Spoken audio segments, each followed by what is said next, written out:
আনাসের মা গরিব মানুষ, ঘরের ভিতরে থেকে নবীজির জন্য আপ্যায়নের কিছু ব্যবস্থা করলেন। হালুয়া, রুটি, মিষ্টান্ন সামনে দিলেন। ঘরের ভেতর থেকে হযরত আনাসের মা সালাম বললেন নবীকে, নবীজি সালামের জবাব দিলেন। হযরত আনাসের মা বলছেন, ইয়া রাসূলুল্লাহ, আল্লাহর রাসূল, এই আমার আনাসের বাবার ইন্তেকালের পর থেকে আপনার দরবারে আমার আনাসকে খেদমতে লাগায় দিয়েছি হুজুর। আমার নসিব কত ভালো, বিশ্ব নবী রহমাতুল লিল আলামিন আমার বাড়ি মেহমান। হুজুর, আমি তো আপনারে আপ্যায়ন করতে পারতেছি না, কারণ আমি গরিব মানুষ। ইয়া রাসূলুল্লাহ, আপনার কাছে আমার আপত্তি, আমার আনাসের জন্য একটু দোয়া করে দিবেন, আল্লাহ যেন আমার আনাসরে ধনী বানাইয়া দেয়। আল্লাহ যেন আমার আনাসরে ধনী বানাইয়া দেয়। আমার আনাসের কাহিনী শুনবেন হুজুর। আপনার দরবার থেকে যখন রাত হয় ফিরতে, গভীর রাতে আমার আনাস ঘরের মধ্যে ঢুকে আমি মা তাকায় তাকায় থেকে আমার আনাসের দিকে। ঘরের মধ্যে ঢুকে খাবারের এই পাতিলের ঢাকনা উঠায় দেখে খালি, ওই পাতিলের ঢাকনা উঠায় দেখে খালি।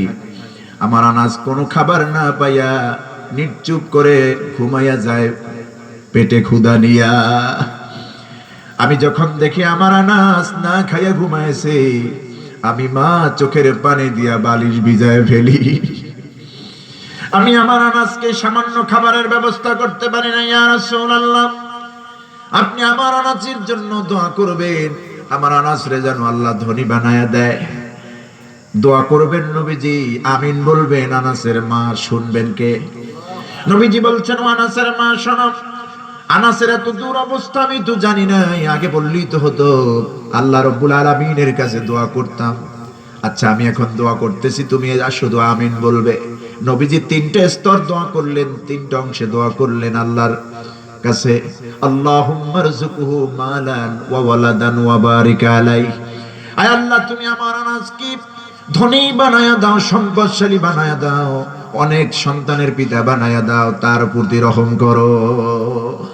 তিনটা দোয়া করলেন। আল্লাহুম্মা রযুকহু মালান, আমার আনাসকে সম্পদ দাও, ওয়া ওয়ালাদান, সন্তানের পিতা বানায়া দাও, ওয়া বারিক আলাইহি, আর তার প্রতি, তার পরিবারের প্রতি বরকত নাজিল করো।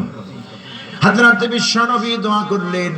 বিশ্বনবীর দোয়ার পরে মা আনাসের মা ঘরের ভিতরে বসে আমিন বললেন, সঙ্গে সঙ্গে আল্লাহ মঞ্জুর করলেন। হযরত আনাস বলছেন, নবী, বিশ্বনবীর দোয়ার পরে ওই দিন থেকে মদিনার বুকে আমি যতদিন বেঁচে ছিলাম, এই মদিনায় যতজন ধনী সাহাবী নবীজির ছিল, তার মধ্যে আমি একজন।